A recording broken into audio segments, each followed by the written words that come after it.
Ok. O que eu sempre falo quando algum amigo meu, algum familiar perde um ente querido, é que eu falo que o nascimento não é o começo e a morte não é o fim. Essa é uma frase, um mantra que eu sempre utilizo para mostrar que quando nós nascemos aqui, nós só viemos fazer parte da nossa nosso segundo plano, né? Nós já vivíamos na presença de Deus, viemos aqui para cumprir o nosso propósito, e se assim fizermos, um dia nós voltaremos à presença de Deus. Então, nós sabemos que a morte nada mais é do que a formatura da nossa vida aqui na Terra. E todas essas tempestades que vocês falaram também, essas provações e desafios que cada um de nós passa nessa vida, eu acredito que Hebreus 11 vai nos ajudar muito a entender um pouco o porquê disso tudo. Mas nas Escrituras, inclusive em Marcos, a gente aprende com os ensinamentos de Jesus Cristo, que era o mestre da tempestade. Certo dia, ele saiu junto com os seus discípulos que confiavam nele, e ele saiu junto dos discípulos num barco, e eles estavam navegando quando veio a tempestade. E Jesus Cristo estava acomodado lá no final, no fundo do barco, e os discípulos lá desesperados e sem saber como enfrentar aquela tempestade. Foi quando eles decidiram chamar Jesus Cristo. Jesus Cristo foi lá e acalmou a tempestade e o mar ficou calmo, né? Então, ou seja, se nós estivermos no mesmo barco que Jesus Cristo, nós podemos passar por qualquer tipo de tempestade e nós vamos ficar tranquilos. O importante é nós estarmos no mesmo barco que ele, que é o que nós estamos fazendo aqui hoje. O fato de nós estarmos estudando hoje aqui as Escrituras significa que nós estamos no mesmo barco que Jesus Cristo. O fato de nós irmos para a igreja, cumprir os convênios que nós fizemos, é, guardar os mandamentos de Deus, significa que nós estamos demonstrando para ele que nós estamos no mesmo barco que ele. Então, se nós estivermos dentro do barco com Jesus Cristo, seja qual for a tempestade, nós não temos o que temer, né? Como a irmã disse, as promessas serão cumpridas.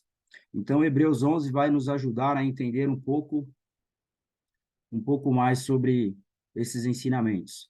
A fé exige que confiemos nas promessas de Deus. Então, a irmã Schiller iniciou muito bem falando sobre Jesus Cristo, né? Sobre esse plano de salvação que foi apresentado para cada um de nós no mundo espiritual. Nós aceitamos e temos Jesus Cristo como nosso Salvador, que ele veio aqui e cumpriu o seu papel. Ele pagou pelos nossos pecados, ele expiou pelos nossos pecados, e nós temos que fazer a nossa parte. E a nossa parte qual que é?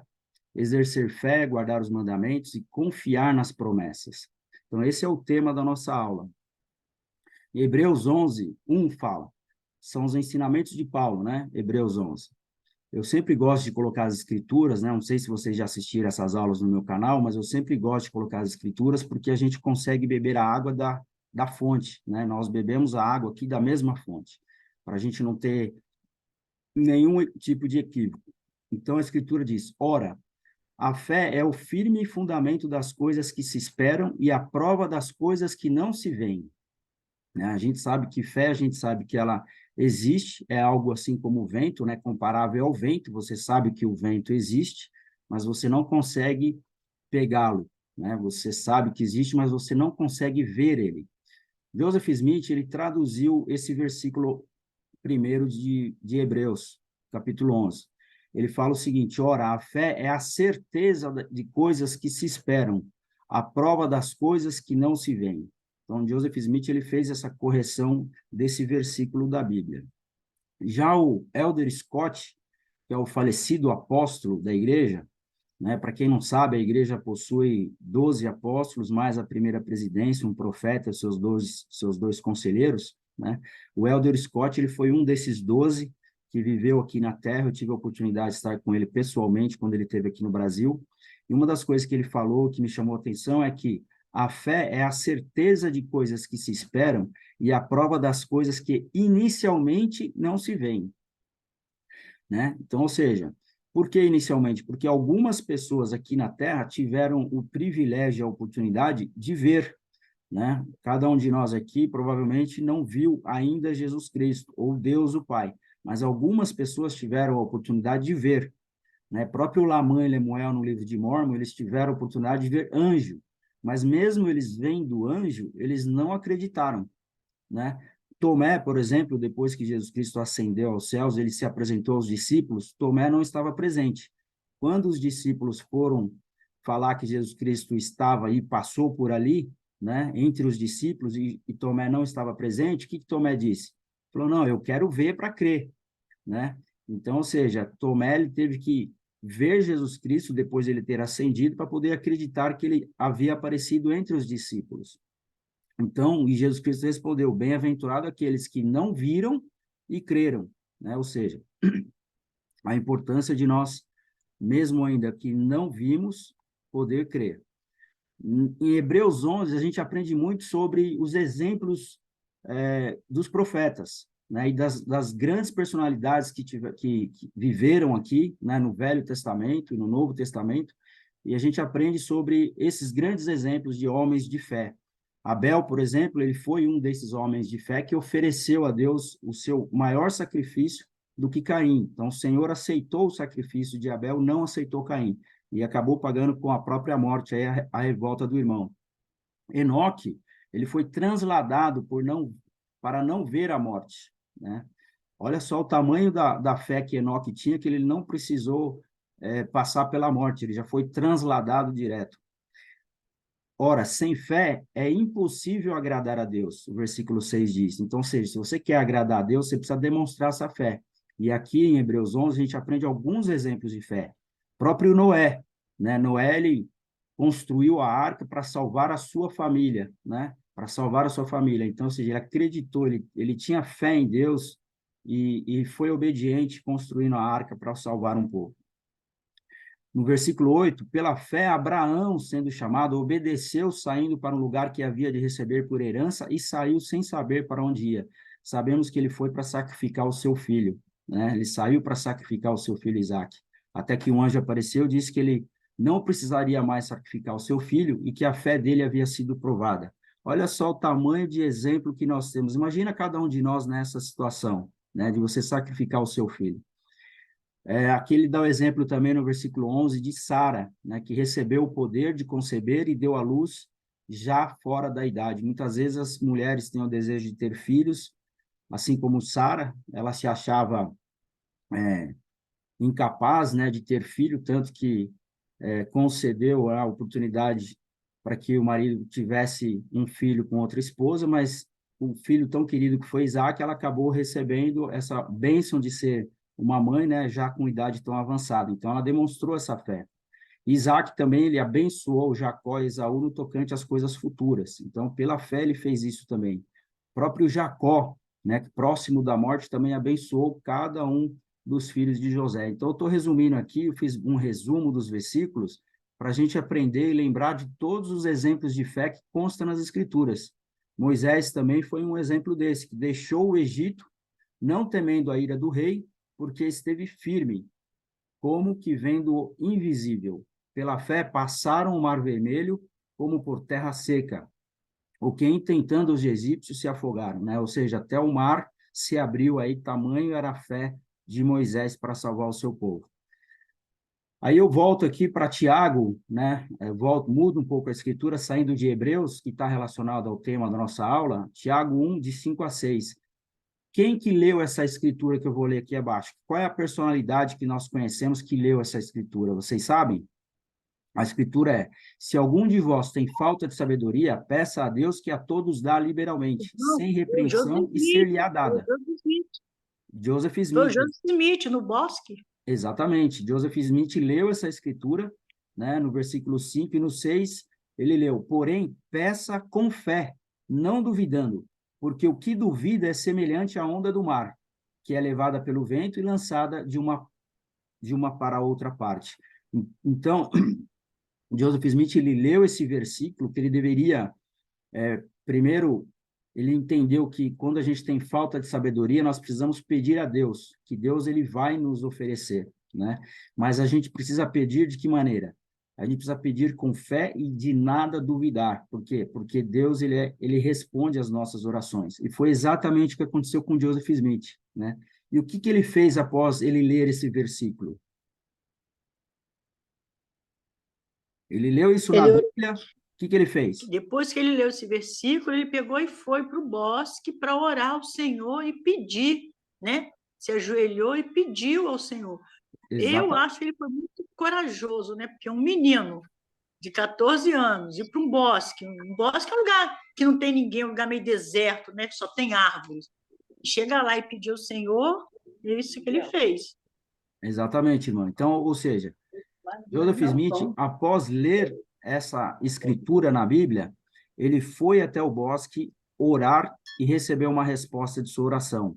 E nesse momento, ele viu Deus, o Pai e seu Filho Jesus Cristo. Mas o que eu quero chamar a atenção aqui é que Joseph Smith, depois de ele ler, né, demonstrar fé e ler a escritura, ele foi, ou seja, é um verbo de ação. Ele foi até o bosque, ele agiu. E o que que ele fez lá no bosque? Ele foi, irmão, ele foi imediatamente, né? Ele não esperou para depois. Ah, amanhã eu vou, já li a escritura, já sei o que eu tenho que fazer. Então, amanhã, outro dia qualquer, ele foi na mesma hora. É assim que ele leu a Exatamente. Ele escritura, que ele agiu. entendeu o que o Senhor estava dizendo na escritura e foi. Exatamente. Então, o que eu quero ensinar aqui é que ele agiu imediatamente, né? Ele foi até lá e orou. Ou seja, ele colocou em prática aquilo que a Escritura estava falando. Agora, como nós podemos mostrar o tamanho de nossa fé? Vocês estão vendo aí do lado direito, nessa imagem? Sim. Vocês conseguem ver na imagem do lado direito? Tem um Sim, grãozinho de mostarda, né? tem isso. Esse aí é um grão de mostarda, né? É o tamanho de um grão de mostarda. Dá para ter uma ideia do tamanho de um grão de mostarda quando a gente compara com o dedo, né, de quem está segurando. Então, como que nós podemos mostrar o tamanho de nossa fé? Ele está mostrando o tamanho aí de um grão de mostarda. E a nossa fé, qual que é o tamanho dela? Como que você demonstraria o tamanho da sua fé? Eu demonstraria através das obras. A Muito partir do bem, momento que essa é a fiel ao resposta. Então, eu vou passar aqui para o próximo slide. Vocês estão vendo bem os slides? Sim. Tiago 2, Sim. 17 a 18. Quem pode ler para nós? assim também a fé, se não tiver as obras, está morta em si mesma. Porém, dirá alguém: tu tens a fé e eu tenho as obras. Mostra-me a tua fé sem as tuas obras, e eu te mostrarei a minha fé pelas minhas obras. Então, aí é a resposta da pergunta que eu fiz no slide anterior, né? Qual é o tamanho da nossa fé?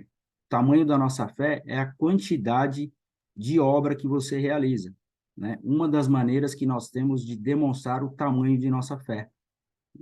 Se nós não tivermos obras, o que acontece com a nossa fé? Ela está morta, né? Ou seja, não existe fé sem obras. Nós precisamos praticar, fazer aquilo que Joseph Smith fez, agir, né? Ele foi até o bosque, ele orou. Então, ou seja, quando você pratica, você está mostrando a sua fé. Então, a fé, ela requer obras. Aqui eu vou, como diz a Escritura, né? Eu te mostrarei a minha fé pelas minhas obras. Eu vou dar um exemplo aqui para vocês de algumas das minhas obras, tá ok?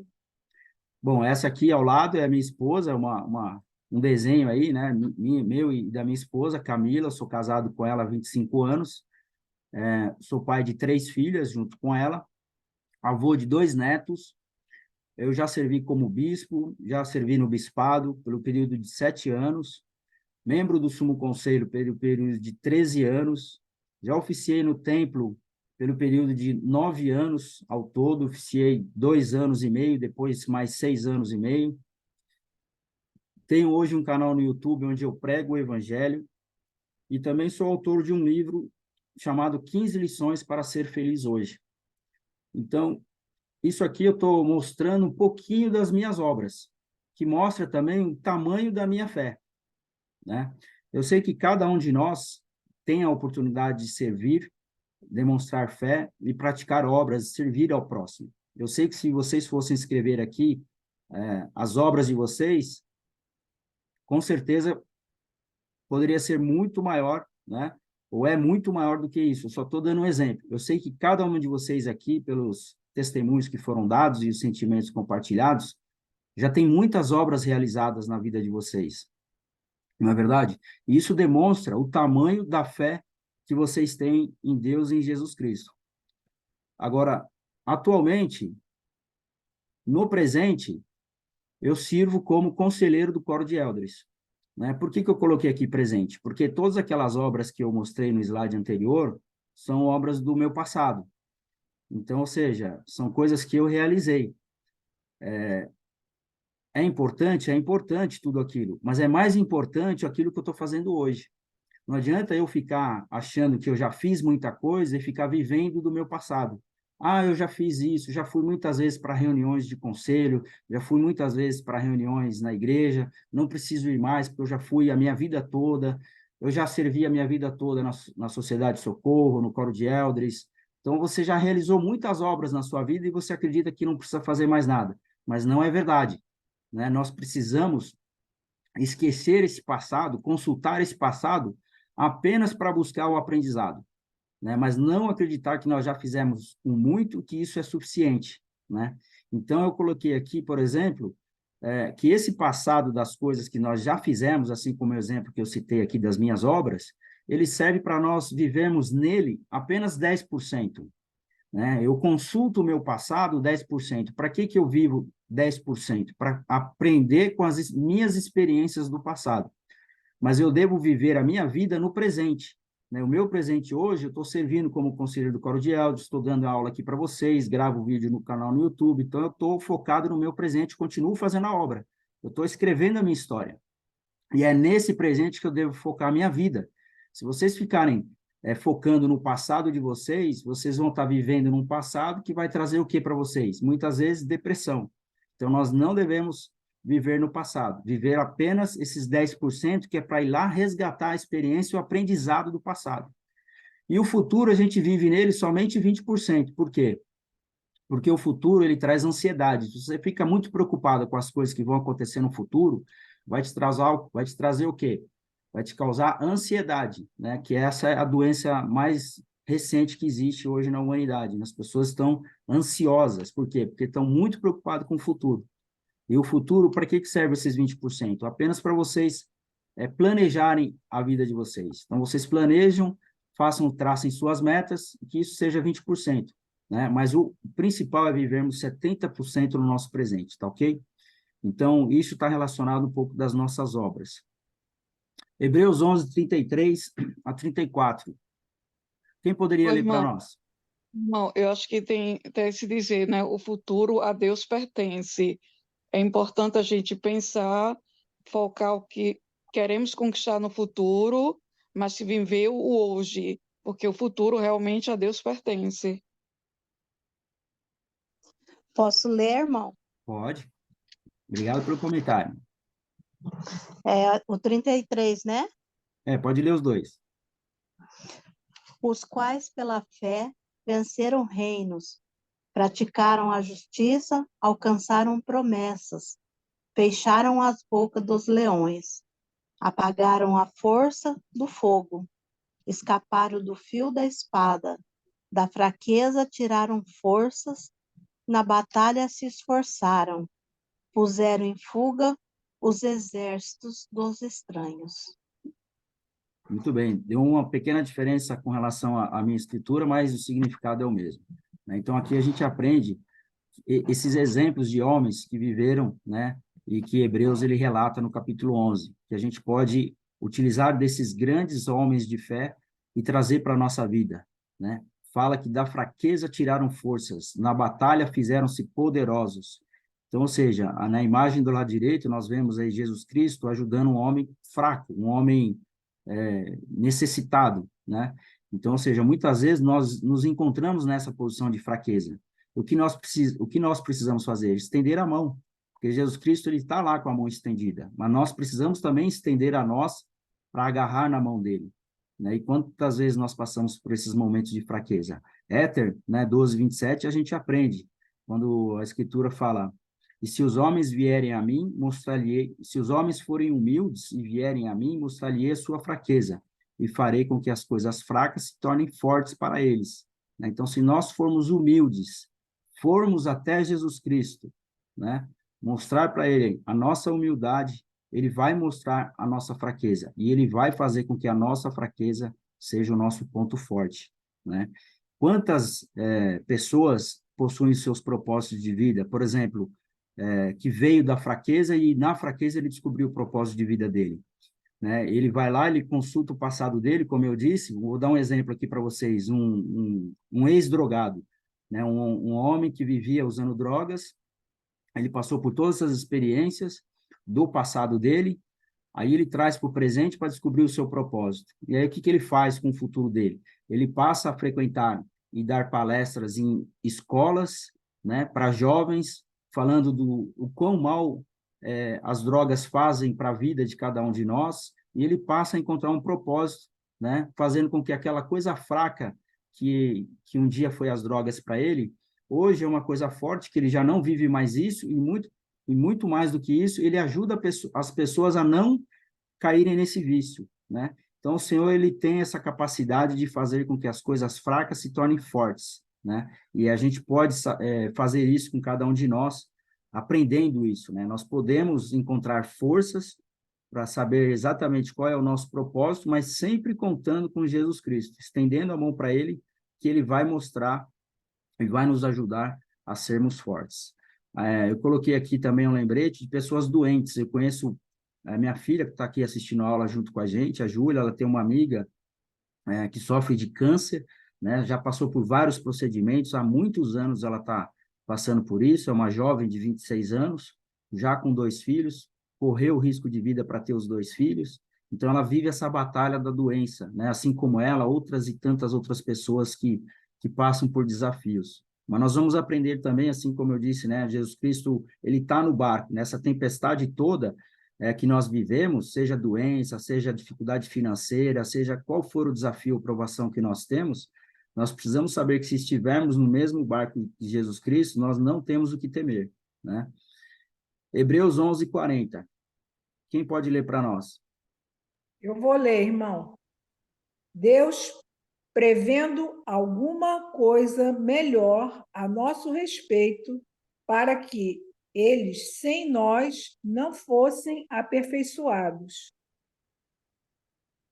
A tradução de Joseph Smith, qual é? Pode continuar, por favor. Deus tendo provido algumas coisas melhores para eles por meio de seus sofrimentos, porque sem sofrimento eles não poderiam ser aperfeiçoados. Olha só como foi importante essa tradução de Joseph Smith desse versículo de Hebreus 11:40, né? Ele disse que sem sofrimento eles não poderiam ser aperfeiçoados, né? É o que eu disse. O sofrimento, ele faz parte da nossa vida. Imagina vocês, cada um de nós aqui um dia, quando nós voltarmos à presença de Deus, estarmos reunidos lá todos numa mesa, num banquete bem enorme, né? Vai estar lá Jó, vai estar Jesus Cristo, todos os grandes profetas que viveram, né, que passaram por grandes sofrimentos, vão contar suas histórias de sofrimento. Se nós estivermos sentados nessa mesa, qual é a história de sofrimento que nós vamos contar? Jesus Cristo vai falar sobre a sua crucificação, ele vai falar sobre a expiação, né? Abraão, né, quando ele precisou sacrificar o seu filho e acabou não sendo necessário, tantos outros sofrimentos, né, assim como Sara, que passou por muitos anos sem poder ter filho, até que teve seu filho Isaac. Então, qual é a história que nós vamos contar quando nós estivermos reunidos com todos esses grandes homens de fé que nós vemos aqui em Hebreus 11? Então, o sofrimento, ele faz parte do nosso aperfeiçoamento, nós vamos passar por isso, não tem jeito. Por que que nós vamos passar por isso? Para que nós possamos ser melhor, pessoas melhores. Vocês sabem como funciona o processo de fundição do ouro, né? Depois que o ouro é extraído, ele passa por uma fornalha a centenas e milhares de graus de temperatura para que ele possa ser ali aquecido, depois ser triturado para poder virar uma joia, né? Então, ou seja, o ouro, ele passa por esse processo, para ele valer muito, ele passa primeiro por um processo de sofrimento, né? Para que ele possa ser aperfeiçoado, assim como cada um de nós. Faz parte do plano, né? Assim como Jesus Cristo veio, ele foi o exemplo para nós em todas as coisas. inclusive nesse exemplo de sofrimento, né? Hebreus 10, 36. Quem pode ler para nós? Porque necessitais de paciência, para que depois de haver desfeito a vontade de Deus, possais alcançar a promessa.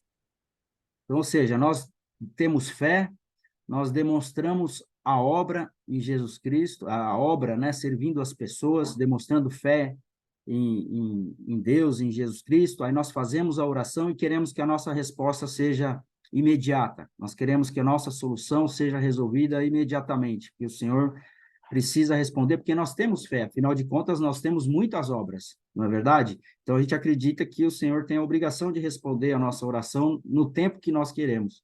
Mas essa escritura ensina em Hebreus 10 que nós necessitamos de paciência, né? Paciência e depois de haver feito a vontade dele. O verbo, novamente aqui, o verbo é fazer. Então, não adianta você querer ter as suas orações respondidas, demonstrando fé, né, e paciência, sem ter feito a vontade de Deus, né? Como diz a Escritura, abençoado és tu, Nefe, pelas coisas que tens feito.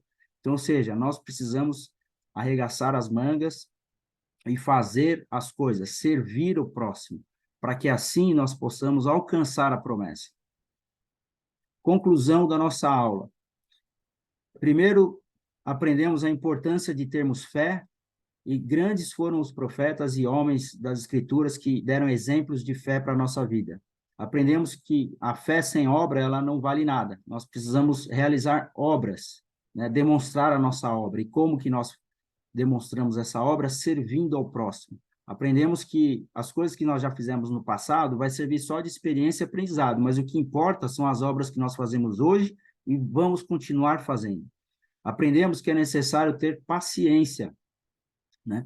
Porque o Senhor, ele responde às nossas orações no tempo dele, né? E se nós tivermos essas três coisas, com certeza nós vamos colher os frutos das bênçãos. Como foi dito aqui logo no início da aula, né? As bênçãos, elas são prometidas e elas são cumpridas.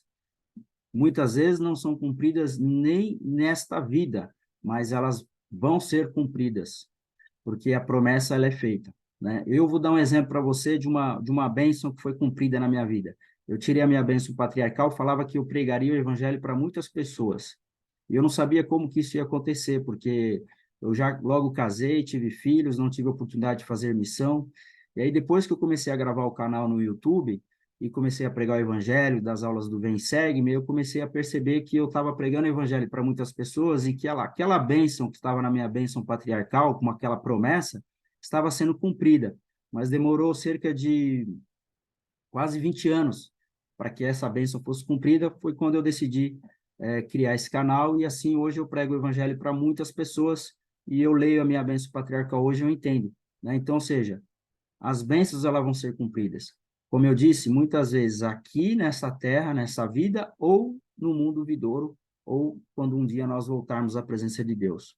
Então, aqui embaixo está escrito que nós possamos ser pessoas de fé, mas mais importante, que nós possamos ser pessoas de fato, né? Pessoas que realizam obras. Então, essa é a conclusão, é o principal ensinamento de Hebreus 11. Eu espero que vocês tenham gostado.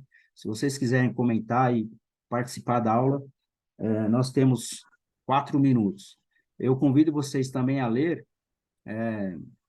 a citação do Elder Holland, né? Quando ele fala assim, eu só vou dar uma resumida aqui: não percam sua confiança, não entrem em pânico nem retrocedam, não percam sua confiança, não esqueçam o que sentiram um dia, não ponham em dúvida a experiência que tiveram.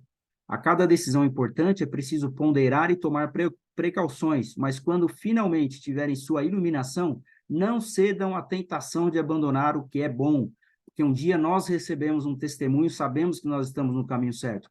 Não importa o que aconteça, nós não devemos desanimar. Ele continua: se era certo quando vocês oraram a respeito, confiaram e viveram de acordo, continua a sê-lo. Não desistam quando a pressão se intensificar. Enfrentem suas dúvidas, controlem seus medos, não rejeiteis, pois, a vossa confiança. Conservem o rumo e vejam a beleza da vida descortinar-se diante de seus olhos. Irmãos, eu tenho certeza que nós seremos muito abençoados e já somos muito abençoados. Basta nós termos o sentimento de gratidão. Quando você tem o sentimento de gratidão, você vai focar sempre a sua vida naquilo que é bom. Então, foca sempre em gratidão, porque a gratidão, ela abre, né, as janelas do céu para que as bênçãos venham na sua vida. Quando você é grato, mais bênçãos você recebe. E mais coisas boas você vai estar observando o que acontece na sua vida, porque você vai estar exercendo a gratidão. Então, eu tenho certeza que se nós fizermos isso, nós seremos pessoas mais felizes. Bom, da minha parte é isso. Muito obrigado a cada um de vocês. Eu convido vocês a se inscreverem no meu canal, se vocês ainda não são inscritos, né? O meu canal é @AlexSBrasil. E o tempo agora eu volto para a irmã Shirley. E A se vocês quiserem Roseli vai falar comentar alguma também, coisa? fiquem à vontade. É que nós só temos 2 minutos, a Roseli vai falar e depois eu vou terminar, tá, Roseli? Tá ok? Sobre fé, né? Eu vou comentar rapidinho, vou tentar ser breve sobre fé. Quando eu perguntei para a irmã Shirley, irmã, você está bem para poder dar aula hoje? Né? Porque a pessoa que faleceu é uma pessoa muito especial na vida dela, né? Ficou no lugar do pai dela. Ela disse: eu vou dar a aula. Eu vou dar a aula. Eu preparei a aula e eu vou dar, porque isso vai me fortalecer.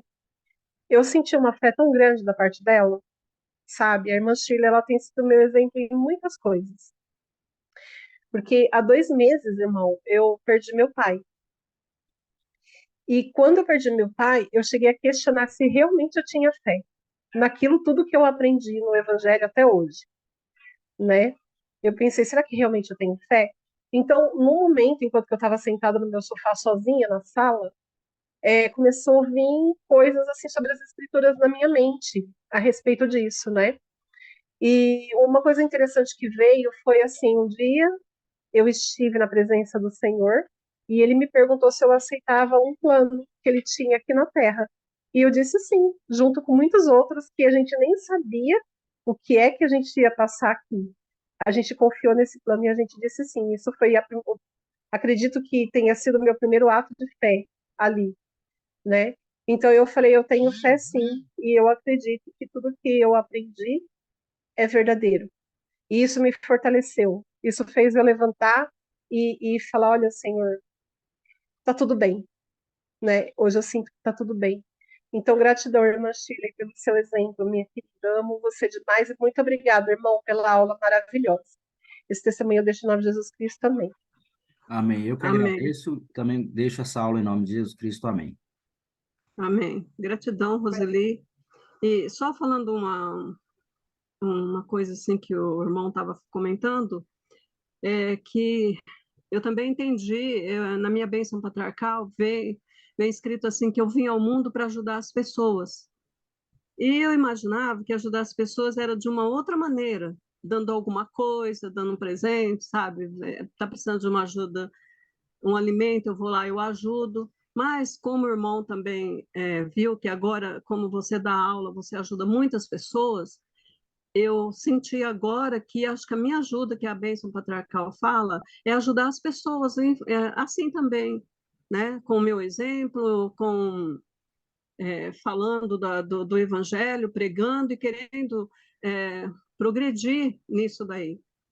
E foi o que eu cheguei à conclusão, deixar meu passado para trás, as coisas que aconteceram, não ficar falando mais nisso, e fazer a obra do Senhor, né? Em vez de eu ficar falando aqui, porque eu estou assim, porque meus filhos estão assim, porque tudo que eu falava todo dia, eu sei que, nossa, acho que muita gente já estava, né? E eu todo dia nas aulas falando isso. O que foi? De repente eu comecei, em vez de falar disso, eu comecei a falar da obra do Senhor, de pregar. E cada vez que eu faço uma aula, eu pesquiso, eu estou aprendendo mais. Então, agora, o meu tempo para falar é assim, é para falar da obra do Senhor. E pedindo a Ele sempre para me dar sabedoria, né, discernimento, para falar sobre isso. E algumas pessoas que estão passando com problemas, estão passando por situações difíceis, às vezes vêm conversar comigo, que nem no caso da Roseli, eu também ajudar ela em palavras, né? Tentar fazer, levantar ela, o astral dela, e vir assim, e parar, deixar para trás o passado, é o que eu falei para ela, e chamei ela para me ajudar aqui, né? Vamos ajudar. E ela está muito agradecida, porque o tempo que ela está me ajudando, fazendo uma ata, vendo uma irmã que vai fazer oração, ela me ajudando nessa parte, ela está o quê? Ela não está focando nas dores dela, nas coisas que já passou. Porque esse tipo de coisa do passado a gente tem que esquecer. Acabou, passou. Né? Lembrar é sofrer duas vezes. É quando a gente passou pelo problema e lembrando vai sofrer de novo. Então, por que usar isso? Gente, vamos usar, então, a obra do Senhor. Vamos falar da obra do Senhor, o propósito que Ele quer. Ensinar as pessoas com isso. Não com as mesmas conversas todos os dias. Da gente assim. Então, era isso que eu queria deixar, irmão. E muito grata por você ter aceito, né, o nosso convite. Um prazer enorme ter você aqui, sua família. E que Deus abençoe vocês e a todos aqui do grupo que me seguem, né, agora, que estão sempre comigo. Os que estão pela primeira vez, muito importante também, né, especialmente para eles, um abraço. E que os outros que estão todos os dias comigo, eu agradeço e que Deus abençoe a cada um de vocês e toda a família. E todas essas orações, essas palavras maravilhosas que eu ouço, que eu falo que Deus, Ele coloca anjos no nosso caminho. Porque ele não desce lá da terra, lá do céu, e vem aqui para falar comigo. Eu sinto ele. Então, ele usa pessoas para ajudar a gente. E se não fosse isso, talvez eu nem estaria aqui agora. Por isso que a minha obra para ele sabe, é muito assim. Meu desejo de crescer espiritualmente é muito grande e ajudando outras pessoas a mostrar o caminho de volta para o Pai. E agradeço a todos vocês e deixo também essa aula em nome de Jesus Cristo. Amém. Que Deus Amém. abençoe vocês todos. Mais uma vez, obrigado pelo convite, de poder estar aqui com vocês. Nós que agradecemos, irmão. Gratidão pela aula, irmão. Obrigada, irmã. E eu vou colocar o hino que a irmã Selma ela escolheu, ela escolhe, né? Ela vê qual que vai ficar bom para a aula, e eu vou deixar no grupo. E se as irmãs quiserem deixar algum comentário, alguma coisa, deixa no grupo. E agradeço a Thaís, né? Nós passamos um pouquinho do horário, mas gratidão, Thaís. Que Deus abençoe todo mundo nós.